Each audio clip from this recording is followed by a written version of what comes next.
I ruined my stepmom's online jewelry business after she erased my dad's past by selling my late mom's things. Now, her parents are helping us recover lost memories. I'm Jack, 18M, and I live with my dad Rick, 46N, and until recently, my stepmom Margaret, 44F. My mom Lisa passed away when I was 12 from a sudden heart attack. It was devastating for both me and my dad. We were really close as a family, and losing her left a huge void in our lives. Mom and Dad met in college. They were both art majors, but Dad switched to engineering in his second year. Mom always joked that he was the perfect blend of creativity and practicality. They got married right after graduation and had me a few years later. Growing up, our house was always filled with art and music.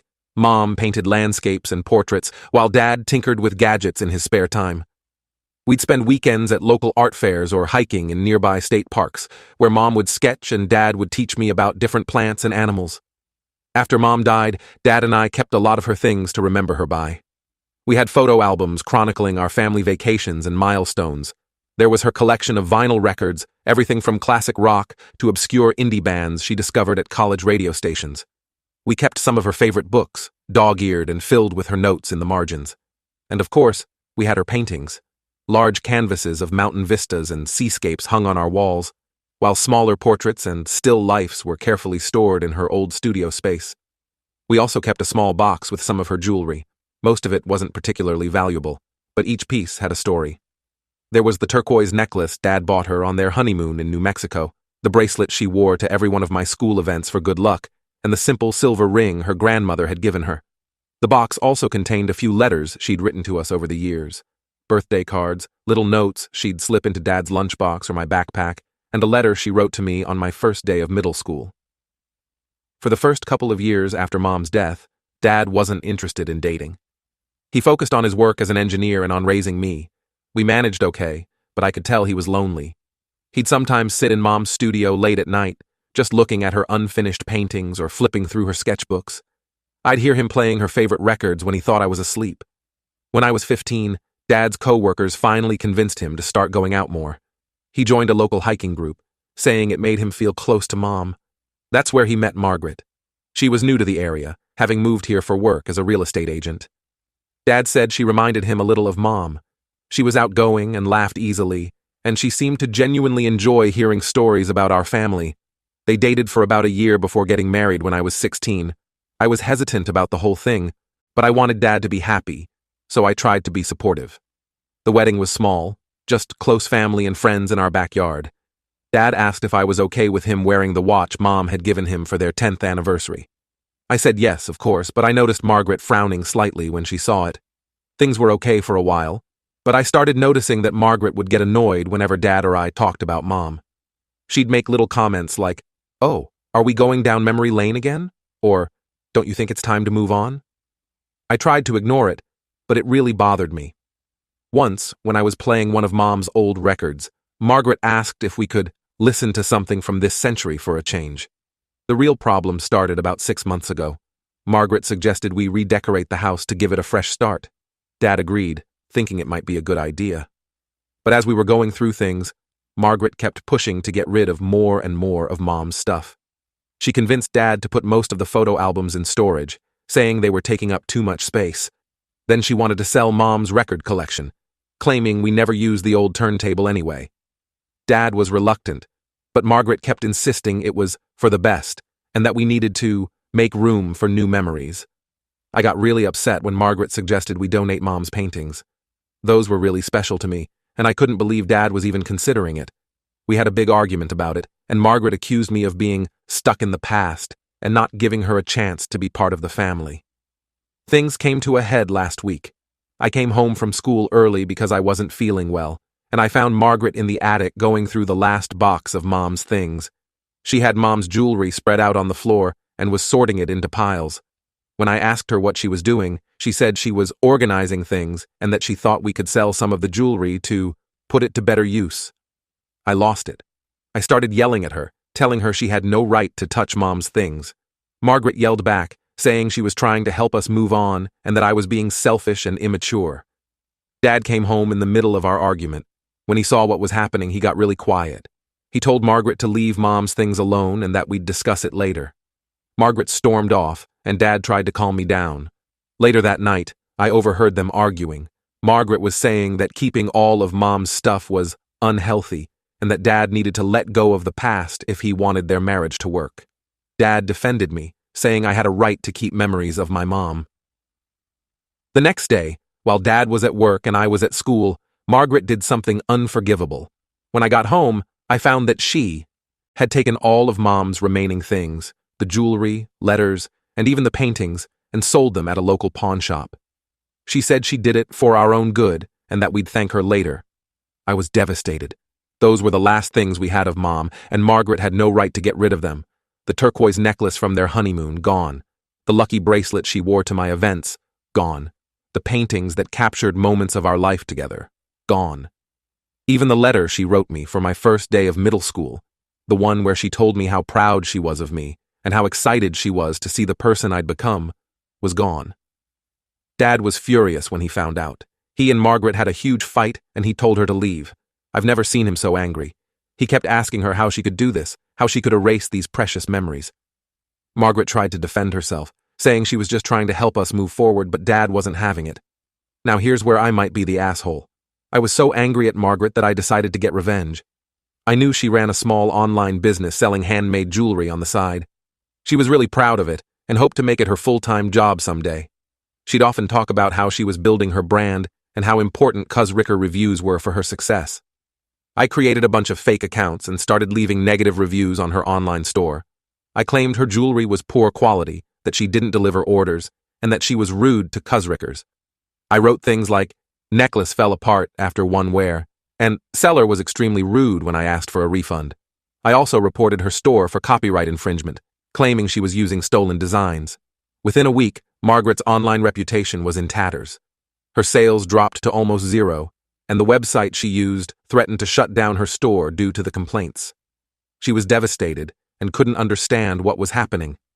I overheard her crying to Dad, saying her dream was falling apart and she didn't know why. I know what I did was wrong, but I felt like she deserved it after destroying our memories of Mom. Those weren't just things she sold. They were pieces of our life with Mom, tangible reminders of her love for us. And Margaret took that away, like it meant nothing. Dad doesn't know it was me, and Margaret's moved out while they figure out what to do about their marriage. Part of me feels guilty for potentially ruining her livelihood, but another part feels like it's justice for what she did to us. So, Reddit, aita for destroying my stepmom's business after she tried to erase my dad's past. Edit. Wow, this blew up overnight. Thanks for all the responses. To answer some common questions. Yes, we tried to get Mom's things back from the pawn shop, but most of it was already sold. We managed to recover a few pieces of jewelry and one small painting, but that's it. No, my dad isn't planning to stay with Margaret. He's talking to a lawyer about divorce options. I know what I did to Margaret's business was wrong. I'm not proud of it, but I was just so angry and hurt. Update 1. It's been about a month since my original post, and a lot has happened. First, thank you all for your comments and support. Reading through everything really helped me process my emotions and see things from different perspectives. After my dad found out about what Margaret did, he immediately filed for divorce. It turns out that, in our state, selling a spouse's property without consent is considered a form of financial abuse. Dad's lawyer is using this to push for a favorable settlement.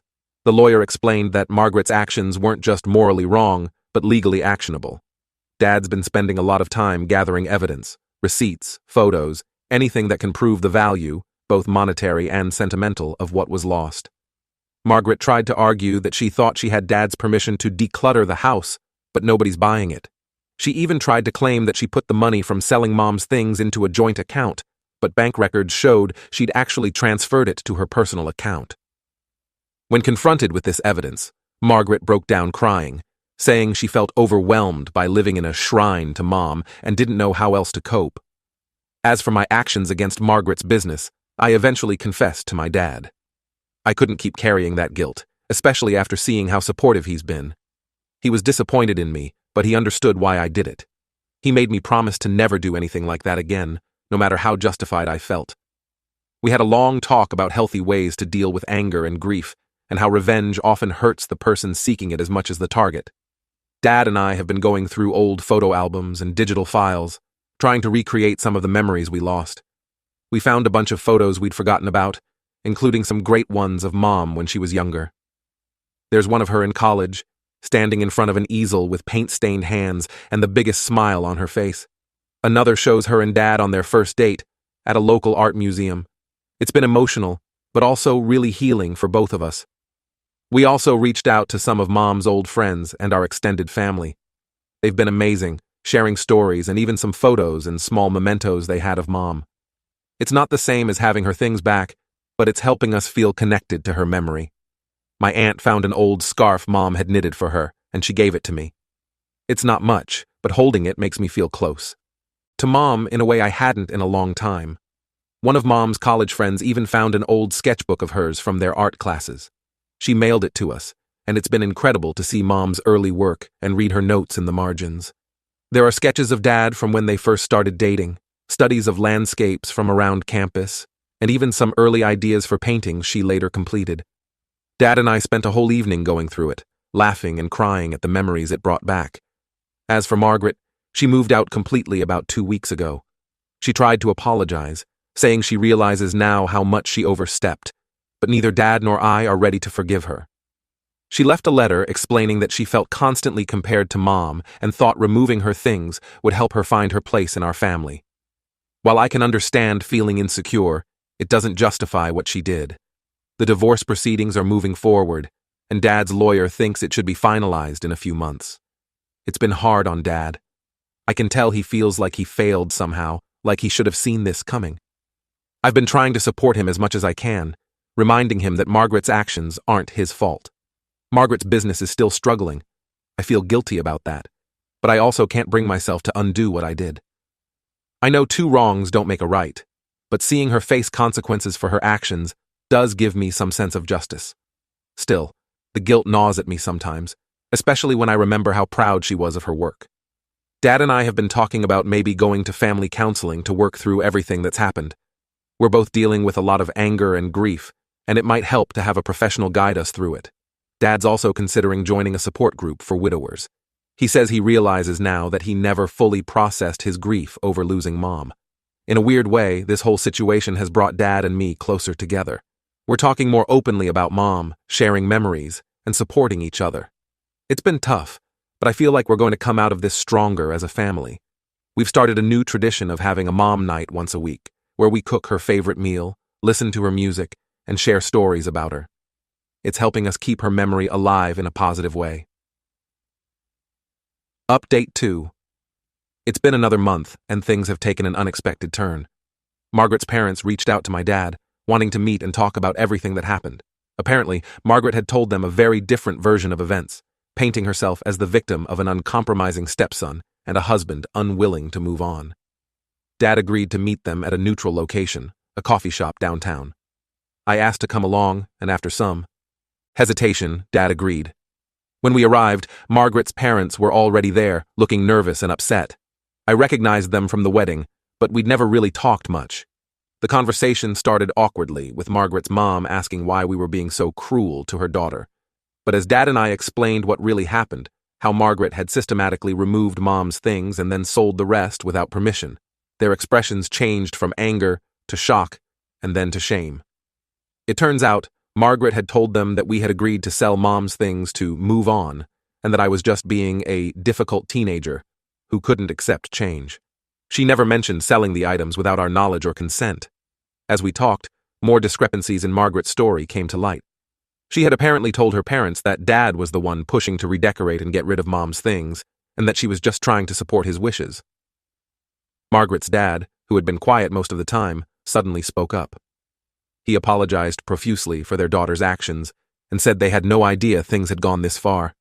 He shared that Margaret had always struggled with feeling like she was living in someone else's shadow, even as a child. Apparently, she had an older sister who passed away when Margaret was young, and she grew up feeling like she could never measure up to her parents' memories of her sister. While this backstory helped explain some of Margaret's behavior, it didn't excuse it.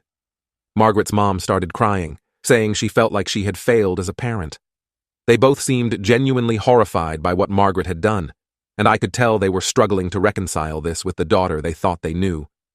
To our surprise, Margaret's dad even offered to help us try to track down some of Mom's sold items. He said he had some connections in the local antique and art dealing community from his days as a hobby collector. Though we all knew it was probably too late for most of the items, the gesture meant a lot. The meeting ended with Margaret's parents promising to talk to her about her behavior. They seemed torn between wanting to support their daughter and recognizing the harm she had caused. Before we left, Margaret's mom hugged me, apologizing again, and telling me that my mom would be proud of how I'm handling everything. It was an awkward moment, but I could tell she meant well. A few days after the meeting, we got a surprising call. Margaret's parents had managed to track down one of Mom's paintings at a local art resale shop. It was one of her larger pieces, a stunning view of the lake where we used to vacation every summer. They bought it back and wanted to return it to us. When they came to drop it off, Margaret's mom broke down crying again, apologizing for everything that had happened. Seeing the painting again brought back a flood of emotions. I remembered the day Mom painted it. We had gone out on an early morning boat ride, and the mist was just lifting off the water. Mom had been so excited, saying the light was perfect. She spent the whole day working on that painting while Dad and I fished off the dock. Dad and I spent the evening reminiscing about that vacation, laughing at memories we'd almost forgotten, like the time I tried to learn to water ski and ended up doing a spectacular faceplant, or when Dad attempted to cook fresh fish over a campfire and nearly set the picnic table on fire. It felt good to remember these moments, to keep Mom's memory alive through our stories. As for Margaret, she's apparently not taking the divorce well. Her parents told us she's been struggling with the consequences of her actions, both personally and professionally. They mentioned that she started seeing a therapist to work through her issues. Part of me feels satisfied that she's facing repercussions, but another part feels a twinge of guilt for my role in damaging her business. Dad's been amazing through all of this. He started a small project to digitize all our remaining photos of Mom, and he's even talking about maybe taking up painting himself as a way to feel connected to her. He found an old set of Mom's paintbrushes in the garage that Margaret had missed, and he's been practicing with them. His first attempts are pretty terrible, but he seems to enjoy it, and it makes him smile in a way I haven't seen in a long time. We've also been reaching out to more of Mom's old friends and colleagues. One of her former students, now an art teacher herself, offered to help restore some of Mom's sketches that were damaged when Margaret tried to throw them out. It's been incredible to see Mom's work come back to life, and to hear stories about her from people who knew her in different ways than we did. Update 3. It's been 6 months since everything went down with Margaret, and life has finally started to settle into a new normal. The divorce was finalized last month, and Dad seems to be doing much better.